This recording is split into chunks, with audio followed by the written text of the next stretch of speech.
Well, good morning, everyone. There's the beautiful sunshine. Every morning I get up and look at the sun and think of what an amazing thing it is, and even when the clouds are out, it's just something we take for granted. Something I try not to ever take for granted. It is granted, though, so it's kind of difficult not to. In other words, people might say, well, don't take the sun for granted because it's what gives us life. But, the reality is, without the sun, there would be no life to start with, and there's no comparison to make. In other words, it comes down to the old, it is what it is kind of thing. But, sun has had so many different metaphors for it, and has been used as metaphors for so many different things.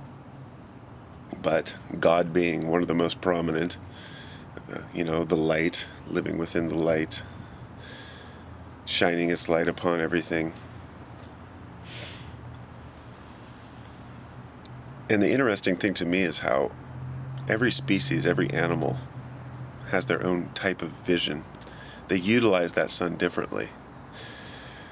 We see colors, and I don't know if you've ever looked at why we see color, but it has nothing to do with the actual appearance of what we're looking at. We see color because the rods and cones in our eyes are designed to see color in certain light conditions. As the sunlight refracts off of the atoms within the atomic structure of the actual plant or object. Just like plants reflect green and they don't absorb it, and this is why we see leaves as green. Bees see flowers as patterns. They don't see color.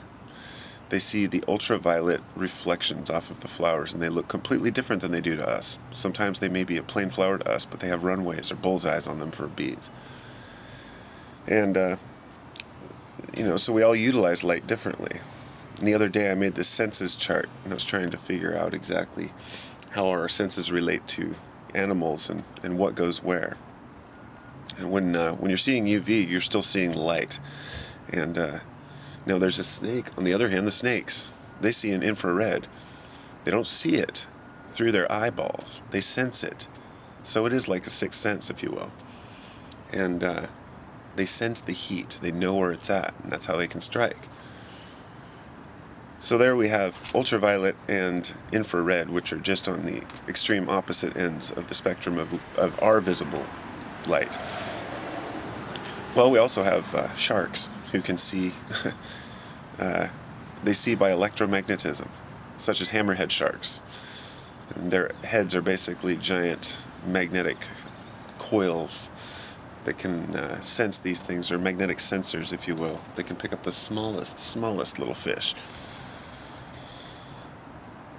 And all of this is a byproduct of the sun itself. These are all things that have been created. The energy to create these things the energy to create everything here has been created by the sun.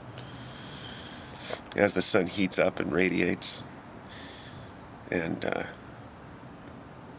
even for the actions on Earth that may not be directly due to the actual heat of the sun, we have the Earth actions, like the movement of the tectonic plates and whatnot, that is caused by the gravity, by the distance of the Earth to the sun and the rotation of the Earth itself.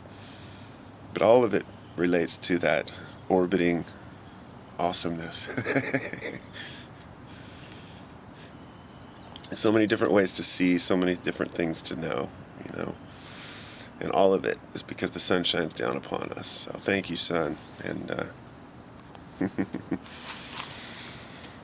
that's about all.